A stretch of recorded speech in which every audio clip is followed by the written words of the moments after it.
नमस्कार दोस्तों। जैसा कि आजकल के न्यूज़पेपर में आप देख रहे हैं कि बहुत सारी खबरें आ रही हैं कि जल्द ही नियमावली बनेगी और जो भी रिक्रूटमेंट है 7th फेज की जल्द ही शुरू होगी। तो जब भी होता है, जब भी आप अभ्यर्थियों की ओर से प्रेशर बनाया जाता है, तो अखबार में ये कोई ना कोई खबर निकाल देते हैं। क्योंकि नियमावली बनने की खबर मैं 1 डेढ़ साल से सुन रहा हूँ, और जब भी जो अभ्यर्थी हैं आंदोलन करते हैं तो पेपर में कुछ ना कुछ छपवा दिया जाता है। तो आपको आंदोलन तो करना ही पड़ेगा, सड़कों पे उतरना ही पड़ेगा, सचिवालय जाना ही पड़ेगा। अगर इस रिक्रूटमेंट को जल्द करवाना है तो आप जितना प्रेशर बनाएंगे उतनी जल्द बहाली होगी। और जो भी most of the computer science के एस्पायरेंट हैं वो ज़्यादा मेहनत नहीं कर रहे हैं, और अगर वो ज़्यादा मेहनत नहीं करेंगे तो 1,000 की जो इन्होंने नोटिफिकेशन जो निकाली है, जितने सीटों की उतनी सीटों पे बहाली हो जाएगी। अगर आपको सीट बढ़वाना है तो घर बैठे तो सीट बढ़ना नहीं होगा, उसके लिए आपको बहुत मेहनत करना पड़ेगा। इतनी आसानी से गवर्नमेंट सीट बढ़ा देगी मुझे नहीं लगता है, इतनी आसानी से गवर्नमेंट सीट बढ़ाएगी। इसके लिए आपको बहुत प्रेशर बनाना पड़ेगा।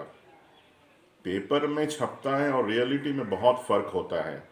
और आप जैसा सोच रहे हो कि अगले सप्ताह नियमावली आ जाएगी और अगले मंथ में बहालियाँ शुरू हो जाएंगी, तो मुझे कुछ ऐसा कुछ प्रतीत नहीं हो रहा है।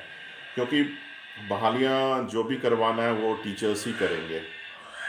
जो ऑलरेडी नियोजित शिक्षक हैं उन्हीं की बदौलत जो भी बहालियाँ होती हैं या जो भी होनी होगी वही करवाएंगे। क्योंकि अभी इस महीने में मैट्रिक इंटर का एग्ज़ाम है और गवर्नमेंट का सारा एम्फेसिस उसी के ऊपर में है। फिर इनको रिजल्ट निकालना है मैट्रिक इंटर का, तो अगले महीने इवाल्यूशन बाद। तो मुझे नहीं लगता इस 2 महीने में कुछ होगा। नियमावली आ जाए तो आ जाए, रिक्रूटमेंट जो भी होगा मेरे ख्याल से मार्च के बाद आप अप्रैल में एक्सपेक्ट कर सकते हैं। अगर आप लोगों ने आंदोलन किया, प्रेशर बनाया, सरकार तो टालेगी ही। और आप जो भी थोड़ा बहुत प्रेशर बनाओगे, तो जो भी प्रेशर बनाओगे तो वो एक पेपर में एक बढ़िया चीज़, एक वेल डॉक्यूमेंटेड न्यूज़ वहाँ पे डाल देगी। जैसे शिक्षकों का ही आप ट्रांसफ़र का देख रहे हैं, वेबसाइट 3-4 सालों से बन रहा है, बीच बीच में वो अखबार में खबर निकाल देते हैं ये स्थानांतरण होगा।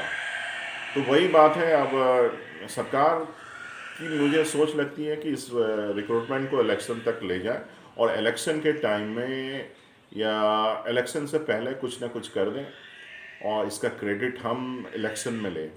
सरकार की सोच यही होगी।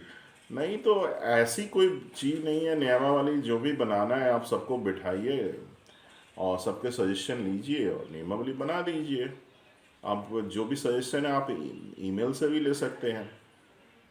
आजकल तो इंटरनेट का दौर है। जो भी चीज़ें हैं सारी चीज़ें करके आप, पर सरकार भी कुछ कुछ हिडन करती है।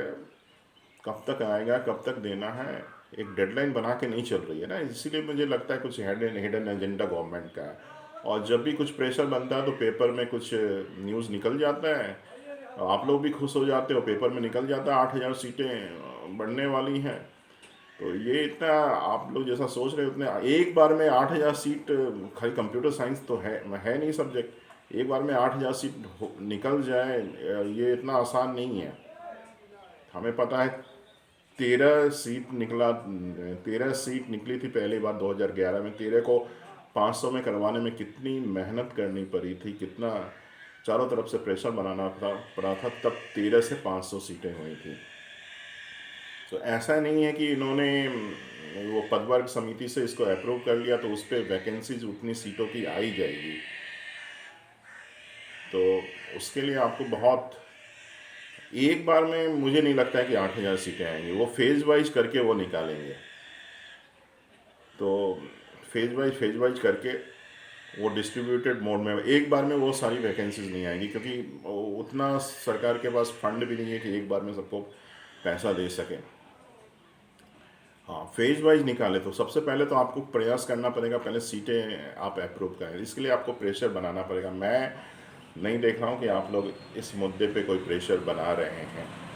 तो इस मुद्दे अगर आपको सबको जितने भी सबसे ज़्यादा भीड़ तो कंप्यूटर साइंस में ही है, तो आपको सबको जॉब चाहिए, तो इसके लिए आपको खुद आके एक प्रेशर बनाना पड़ेगा। बाकी सब्जेक्ट में उतनी दिक्कत नहीं है, सबसे ज़्यादा दिक्कत कंप्यूटर साइंस में ही है। और कंप्यूटर साइंस में सबसे बड़ी दिक्कत कौन करेंगे? जितने फर्जी सर्टिफिकेट धारी है ना, भरे हुए हैं, अभी भी काम कर रहे हैं, अभी भी 80% कंप्यूटर जो काम कर रहे हैं उनकी डिग्रियाँ फर्जी हैं, और कोई देखने वाला नहीं है, कोई देखने वाला नहीं है, कोई चेकआउट करने वाला नहीं है। तो सबसे पहले तो रूल रेगुलेशन में हाउ टू आइडेंटिफाई फर्जी सर्टिफिकेट, क्योंकि जो सब कुछ टीचर ही करता है, तो टीचर को क्या पता ये सही ओरिजिनल सर्टिफिकेट है या फर्जी सर्टिफिकेट है। वहाँ जब तक एक्सपर्ट प्रोफेशनल नहीं बैठेंगे तो ये डिटेक्ट कर पाना बहुत ही मुश्किल है। और आप में जो भीड़ है, मुझे लगता है आधी भीड़ उन्हीं लोगों की होगी, फर्जी वालों की ही होगी, जिनकी सर्टिफिकेट रिकॉग्नाइज नहीं होगी, प्राइवेट यूनिवर्सिटी वाले होंगे, उन्हीं की आधी भीड़ होगी। तो उसको आप कैसे सॉर्ट आउट करते हैं, इसके लिए भी आपको स्ट्रेटजी, आप लोग जैसे सोए हुए हैं उसके लिए भी आप लोग पहले से ही स्ट्रेटजी बना के आपको ये सब विभाग को बताना पड़ेगा। नहीं बताएगा तो फिर वही बात होगा, जो डिजर्व नहीं करते हैं उनको जॉब मिलेगी, और जो डिजर्विंग है उनको जॉब नहीं मिल पाएगी। तो कंप्यूटर साइंस वाले अगर सीट बढ़वाना है तो आपको प्रेशर बनाना पड़ेगा। आप न्यूज़पेपर पढ़ के आप सोच रहे हैं कि 8000 सीट आ जाएगी, ये पॉसिबल नहीं है, एक बार में 8000 सीट नहीं आएगी, ये आप जान लीजिए। अब आपको भले ही बुरा लगेगा, पर जो सच है उसको आप एक्सेप्ट कीजिए। हाँ, वो फेज़ वाइज, पहले तो आपका मेन टारगेट होना चाहिए कि इन सीटों को आप अप्रूव करवाइए, और उसके बाद फेज़ वाइज मैनर में रिक्रूटमेंट होगा। तो उसमें जिनका मेरिट अच्छा होगा उनको पहले जॉब लगेगी, जिनका मेरिट वीक होगा उनको बाद में जॉब लगेगी। तो इसके लिए आपको प्रेशर बनाना होगा।